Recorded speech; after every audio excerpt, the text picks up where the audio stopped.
Hey guys, welcome to our channel. In today's video, we will learn how to run Python file in Visual Studio Code.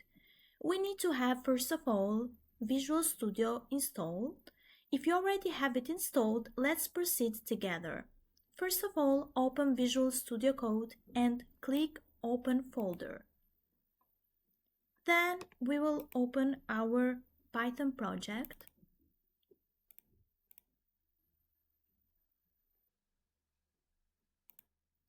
So I have created this code. It's a simple one. Hello Python world from Visual Studio Code.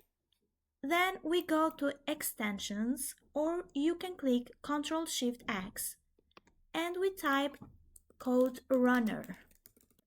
We click on this code runner and we install it.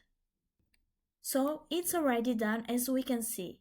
We go back on our code and we click on the display button. Here we have it. It's printed, Hello Python World from Visual Studio Code.